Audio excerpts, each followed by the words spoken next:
Hello বন্ধুরা, কেমন আছো তোমরা সবাই? আশা করি অনেক অনেক ভালোই আছো। আর তোমাদের ভালোবাসায় আমিও অনেক ভালো আছি, কারণ তোমরা আমাকে যে পরিমাণে ভালোবাসা দিয়েছো এবং সাপোর্ট দিয়েছো তা আমি কোনোদিন ভুলতে পারবো না। তাই তোমাদেরকে মজা দেওয়ার জন্য আবারও একটি নতুন গল্প নিয়ে হাজির হলাম। গল্পটি শোনার মতো, আশা করি তোমাদের দাঁড়িয়ে যাবে এবং তোমরা হাতের কাজ করতে সবাই হেডফোন নিয়ে বসে যাও।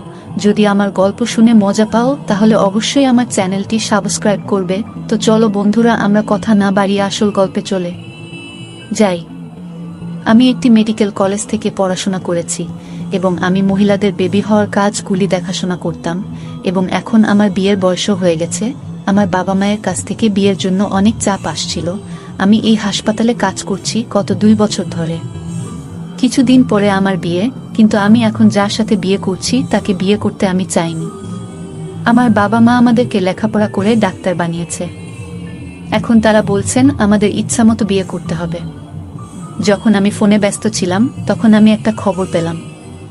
আমার সাথে থাকা একজন ডাক্তার আমাকে ডেকে বললেন যে রাতে এক মহিলার সন্তান হয়েছে। তোমার রাতের ডিউটি ছিল না, অনেক অদ্ভুত সমস্যা দেখা দিয়েছে। আমি বললাম কি সমস্যা? তখন তিনি বললেন রাতে একজন মহিলা এসেছিলেন, তিনি একটি সন্তানের মা হতে চলেছেন। তার সন্তান খুবই দুর্বল ছিল। আমি নিজের চোখে দেখেছি যে তার সন্তান শীঘ্রই এই পৃথিবীতে আসতে চলেছিল, কিন্তু আমরা শিশুটির এই পৃথিবীতে নিয়ে আসার সাথে সাথেই জানি না শিশুটি কোথায় নিখোঁজ হয়ে গেল। আর সে কোথায় গেল কেউ জানে না। কিন্তু কেউ কেউ বলছেন তার সন্তান তার স্বামীর নয়, বরং সে ছিল অন্যের সন্তান। সেজন্য সে সন্তানকে এই পৃথিবীতে আনতে চায়নি। হয়তো ঈশ্বর সেই শিশুটিকে তার শরীর থেকে উধাও করে দিয়েছেন। সেই শিশুটি কোনো পশুর শরীরে চলে গেছে। মহিলাটি যখন থেকে এ কথা শুনল তখন থেকেই সে পাগল হয়ে গেছে, আর তার পরিবারের লোকজন তাকে এখান থেকে তুলে নিয়ে গেছে। আমি বললাম এটা কি করে সম্ভব? সে বলল হ্যাঁ, আমরাও বিশ্বাস করিনি। কিন্তু শিশুটি যখন নিখোঁজ হয় তখন সে কোনো সিসিটিভি ক্যামেরায় ধরা পড়েনি, কোনো ঘরে তার কোনো ফুটেজও ধরা পড়েনি, কাউকে তাকে বের করে নিয়ে যেতেও দেখা যায়নি। আমরা জানি না কোথায় গেছে। আমি নিজেও অবাক। ওর মা ওই মেয়ের সাথে ছিল। সে বলছিল আমার মেয়ের উপর কালো জাদু হয়েছে। আমি অবাক হয়ে বললাম আমি রাস্তায় আছি, এসে তোমার সাথে কথা বলছি। আমি ভাবছিলাম এটা কি ধরনের সমস্যা, কিভাবে নারীর শরীর থেকে উধাও হয়ে গেল একটি শিশু। যে ডাক্তার এ কথা জানালেন চিকিৎসক হওয়া সত্ত্বেও তিনি এমন কিছুতে বিশ্বাস করতেন। এইসব ভাবতে ভাবতে আমি আমার গাড়িতে বসে হাসপাতালে ঢুকলাম। যখন দেখলাম আমার সামনে এক অদ্ভুত দৃশ্য। দেখলাম একটি মেয়ে যে একটি ঠেলা গাড়িতে একটি পশুকে রাখে সেটা 2 পাশ থেকে ধরে দাঁড়িয়েছিল ও পাহারাদারের সাথে ঝগড়া করছিল। এই প্রাণীটাকে হাসপাতালে নিয়ে যেতে হবে। পাহারাদার রাগ করে বলছিল এখানে মানুষের চিকিৎসা হয়, এটা মানুষের জন্য, পশুদের নয়। কিন্তু বারবার সে তার সাথে ঝগড়া করছিল এবং সেও কাঁদছিল। আমাকে একজন ডাক্তারকে দেখাতে দিন।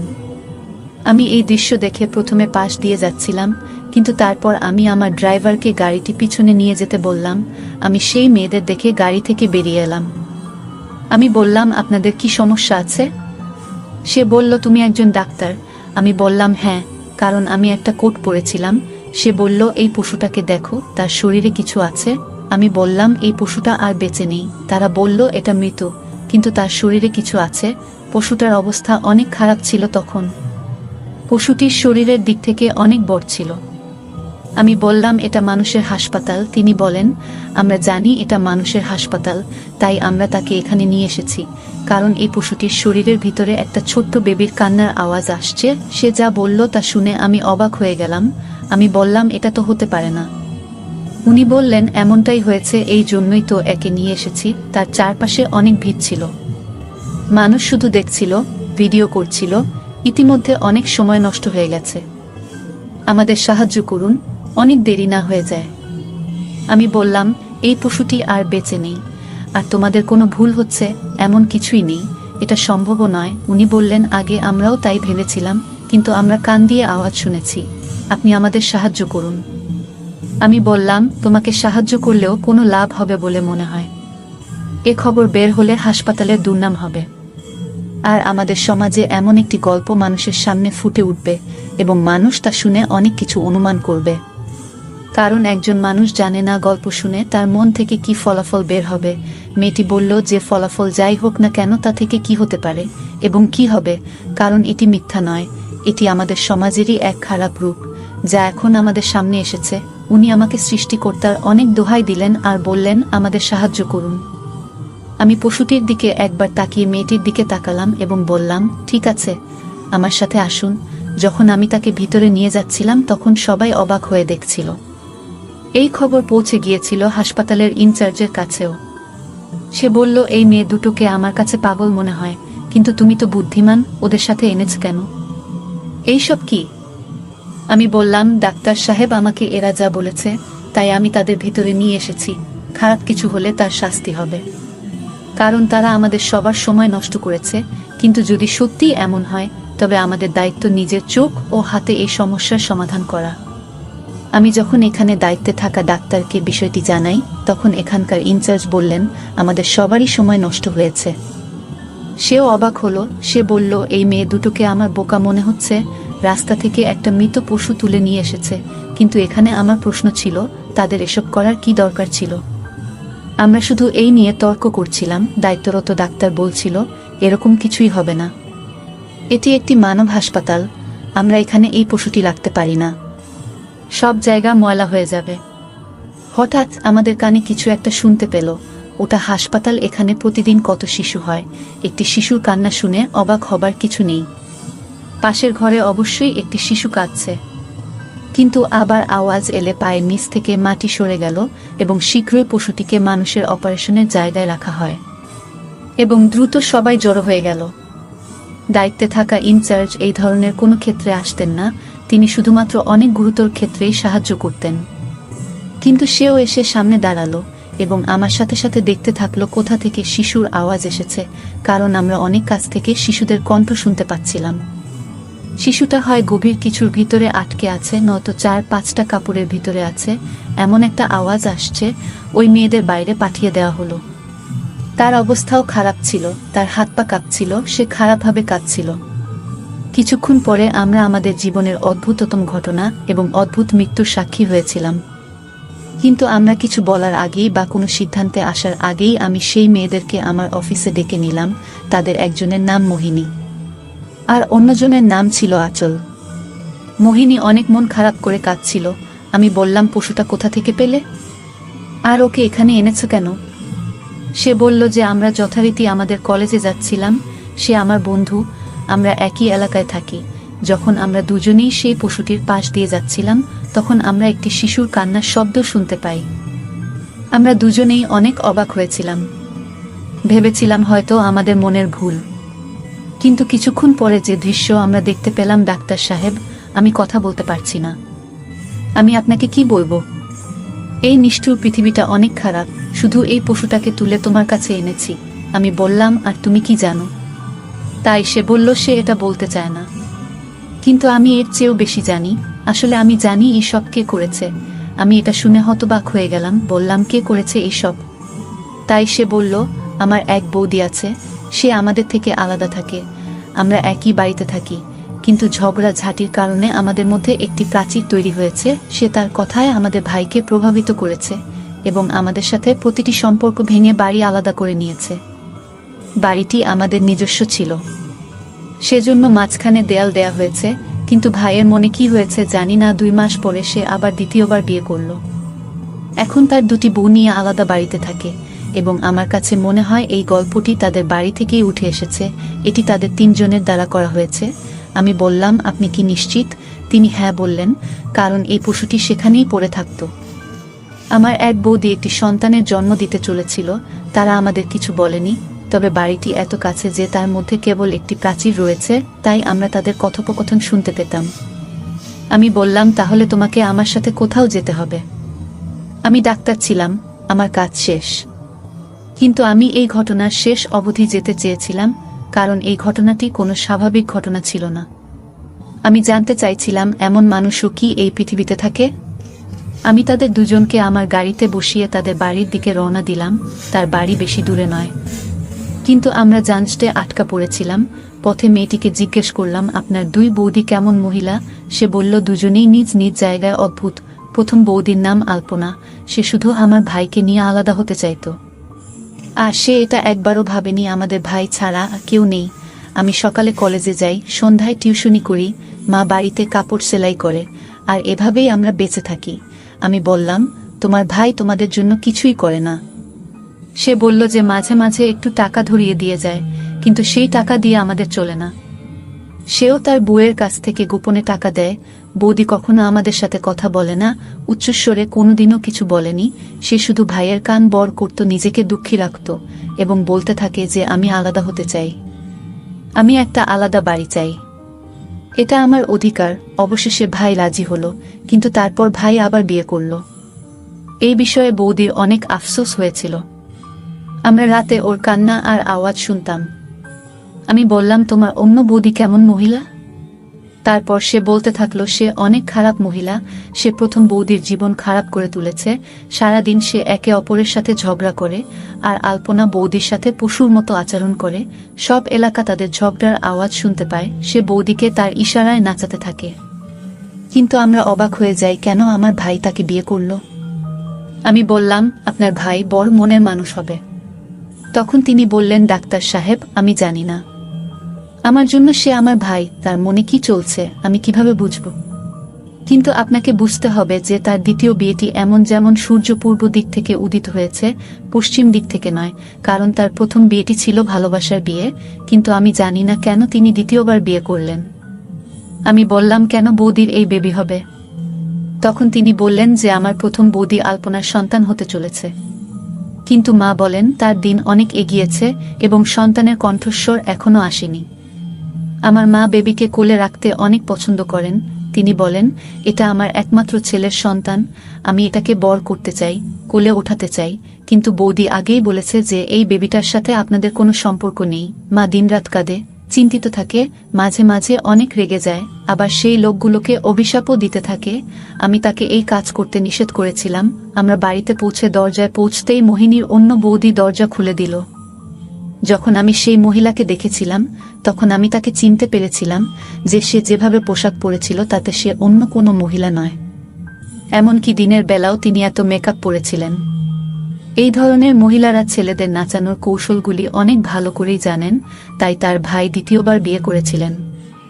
মোহিনীকে দেখে বলল, মোহিনী, তুমি এখানে কি করছো? আর এই ম্যাডাম কে? আমি বললাম, আমরা কি ভিতরে এসে আপনার সাথে কথা বলতে পারি?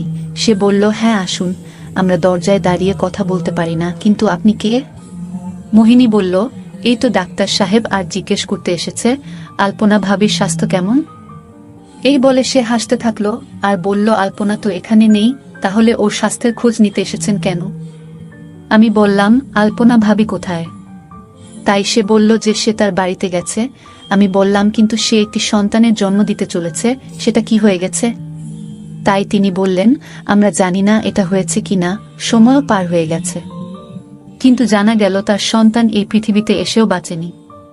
সেজন্য ওই মহিলা পাগল হয়ে গেছে। এই জন্যই তোর ভাই ওকে বাপের বাড়ি পাঠিয়েছে, এখন আর ফিরবে না। সে তার সন্তানের জন্য এতটাই পাগল হয়ে গেছে যে সে এই পৃথিবী ছেড়ে চলে যেতে চেষ্টা করছে। যদি সে এই পৃথিবী ছেড়ে চলে যেত তাহলে দোষটা আমাদের সবার উপরেই পড়ত। সেজন্য সে এখান থেকে চলে গেছে। ভালোই হলো চলে গেছে। আমি মোহিনীকে বলতে থাকলাম যে যদি তাই হয় তাহলে সেই শিশুটি কোথায় যে আর এই পৃথিবীতে নেই, তাকে কি মাটি দেওয়া হয়েছে? তখন তার খারাপ বৌদি উত্তর দিল খুব অদ্ভুতভাবে। সে বলেছিল যে তাকে মাটি দেওয়ার কেউ ছিল না, তিনি আগেই চলে গেছেন এই পৃথিবী থেকে। ওর কথা শুনে আমিও রেগে গেলাম। আমি বললাম, মোহিনী চলো তোমার অন্য বৌদির বাড়ি যাই, কিন্তু তার আগে আরও একটা জরুরি কাজ আছে। আমি উঠে বাইরে রাখা একটা খাটে বসলাম। মোহিনীও আমাকে দেখে অবাক হতে থাকলো। এইবার আমার রাগ হলো, আর এইসব করার অধিকার আমার ছিল। আমি একজন ডাক্তার, আমার কাছে রিপোর্ট ছিল, আমার সাক্ষী ছিল। আমি জানতাম ওই মহিলার সাথে কি করা উচিত। তিনি বললেন, কাকে নিয়ে এসেছেন? না জানি না চিনি, আমি আপনার অতিথি হয়ে এসেছি আর আমাদের জিজ্ঞাসাবাদ করতে এসেছেন। এখন আমি জানতাম আমার কি করা উচিত। আমি ওই মহিলার কথা কাজ মোটেও পছন্দ করছিলাম না। সে তার স্বামীকে ফোনে ডেকেছিল, কিন্তু সম্ভবত সে কোনো কাজে ব্যস্ত ছিল। ফোনের ভিতর থেকে একটা কণ্ঠ এলো, আমি এখন আসতে পারবো না, 1 ঘন্টা পরে আসব। আমি 112 ডায়াল করে খুব তাড়াতাড়ি পুলিশকে ফোন করলাম। মহিলাটি বিষয়টি জানতে পেরে অদ্ভুত অবস্থায় চলে আসে। এখন সে রেগে যায়, কখনো কথা বলে, কখনো বলতো আমাকে এখান থেকে বের করে দাও। আমি বলেছিলাম আপনি এখান থেকে যেতে পারবেন না, পুলিশ আসবে এবং তারা নিয়ে যাবে। কিছুক্ষণ পরে পুলিশ এলো। ভাইকেও ফোন করেছিলাম। তিনি একজন বিচক্ষণ মানুষ ছিলেন। তাকে সব বললাম, সেও অবাক হলো। এখন তিনি আমাদের সাথে ছিলেন। আমি পুলিশকে ওই মহিলাকে ধরতে বলেছিলাম, কারণ ওই মহিলা একটি শিশুকে চুরি করেছে এবং চুরি করার পরে সে তার সাথে একটি খারাপ খেলা খেলতে চেষ্টা করেছিল। সে একটি বড় অপরাধ করেছে। পুলিশের সাথে মহিলা পুলিশও ছিল। তারা বরখা নামের ওই নারীকে ধরে ফেলে। সে অনেক অনুনয় বিনয় করতে থাকল, আমাকে ছেড়ে দাও, আমি কিছু করিনি। আমার বিরুদ্ধে প্রমাণ কি? আপনাদের কাছে কি প্রমাণ আছে? আমি বললাম, আমাদের কাছে প্রমাণ আছে, কারণ আপনারা যেখানে বসে এই কাজ করেছেন সেখানে একটি খুঁটি ছিল এবং সেই খুঁটির উপরে একটি সিসিটিভি ক্যামেরাও ছিল, যা সামনে বসিয়েছেন হোটেল মালিকরা, কারণ ওখান থেকে তার হোটেলের রাস্তা গেছে। আপনি কিভাবে সেই ভয়ঙ্কর খেলাটি খেলেছেন এবং কিভাবে আপনি একটি নিরীহ জীবনকে ঝুঁকিতে ফেলেছেন তার সব ফুটেজ সিসিটিভি ক্যামেরায় এসেছে। সে তার অপরাধ স্বীকার করে নেয় এবং তার স্বামীও সেখানে এসেছিল। সে বলল, হ্যাঁ, আমি এসব করেছি। আমার স্বামীর বড় বউ একটি সন্তানের জন্ম দিতে যাচ্ছিল। ডাক্তার তাকে বলেছিলেন যে তার একটি ছেলে হতে চলেছে। শিশুটি অনেক দুর্বল, তবে এই পৃথিবীতে সে আসবে। এই কারণে শিশুটি দুর্বল ছিল, কারণ আমি দিনরাত তার সাথে ঝগড়া করতাম। আর সে সারাদিন কাঁদত, কারণ আমার স্বামী আমার বাবার কাছ থেকে অনেক ঋণ নিয়েছিল আর ফেরত দিতে না পেরে বাবা বললেন, তাহলে এই বাড়িটা আমাদের নামে করতে হবে। কিন্তু সে আমাদের সামনেই মিনতি করতে থাকে। আমি ইতিমধ্যে তাকে পছন্দ করতাম। সেজন্য আমি বলেছিলাম যে সে যদি আমাকে বিয়ে করে তার সাথে নিয়ে যায় তাহলে তার ঋণ মাফ হয়ে যাবে। তারপর আমি প্রথম বিয়ে করি, কিন্তু আমার সন্তান হয়নি। তাই আমার স্বামী আমাকে ছেড়ে চলে গেছে এবং আমার অনেক বয়স হয়ে গেছিল। তাই আমি একটি ছোট ছেলেকে বিয়ে করতে চেয়েছিলাম।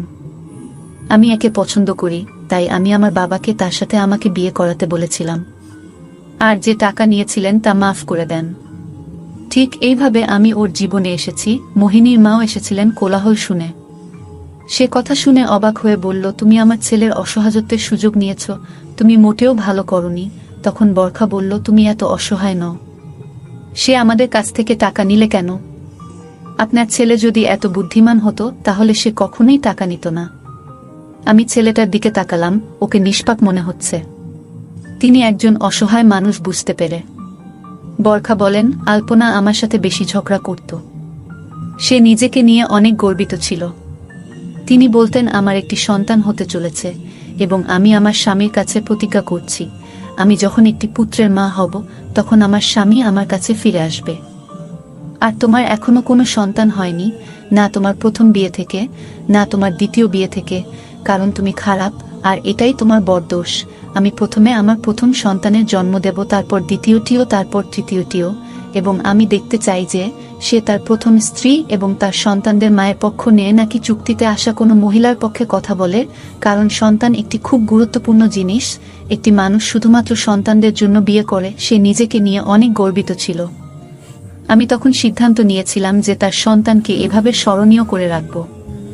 আমি তার সন্তান চুরি করেছি। তার সন্তান অনেক সুন্দর ছিল, 1.5 কেজি ছিল। আমি তাকে একটা প্রাণীর শরীরের মধ্যে রাখলাম এবং সেই প্রাণীটির শরীরটা সুতো দিয়ে সেলাই করে দিলাম এবং পরে এলাকায় ছড়িয়ে পড়ে। শিশুটির জন্য সে পাগল হয়ে গেছে। তার সন্তান, যার সাহায্যে সে আমার সাথে জিততে চেয়েছিল, তাকে শেষ পরিণতি দিয়ে দিয়েছিলাম।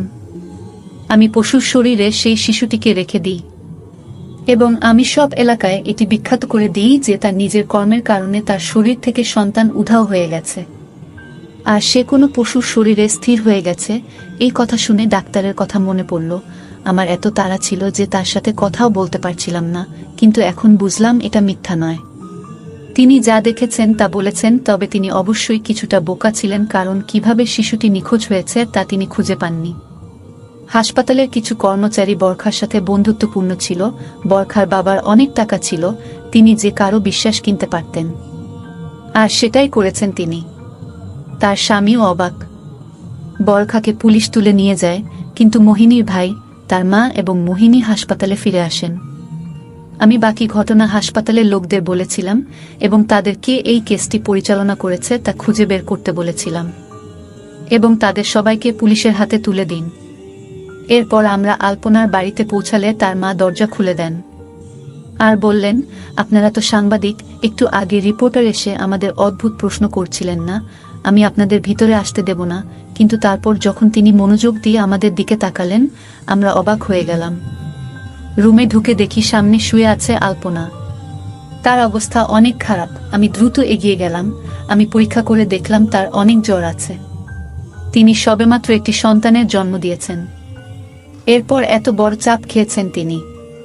সে বলল, আমি অনেক খারাপ, আমার সাথে অনেক খারাপ হয়েছে। সে নিজের সাথে কথা বলছিল। তার একটা অদ্ভুত অবস্থা ছিল, মনে হচ্ছিল সে পাগল হয়ে গেছে।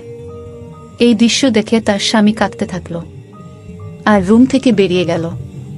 আলপনা দেখেনি কে কে ঘরে ঢুকেছে, সে তো পাগল, হারিয়ে গেছে নিজের জগতে।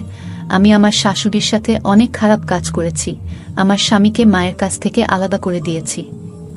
এ কারণে আমার ছেলেও আমার কাছ থেকে দূরে চলে গেছে। সে আমাকে ছেড়ে রাগ করে চলে গেল। সৃষ্টিকর্তা আমাকে শাস্তি দিয়েছেন। আমার কি হয়েছে? আমি তাকে ডেকে বললাম, আমার কথা মনোযোগ দিয়ে শোনো আলপনা।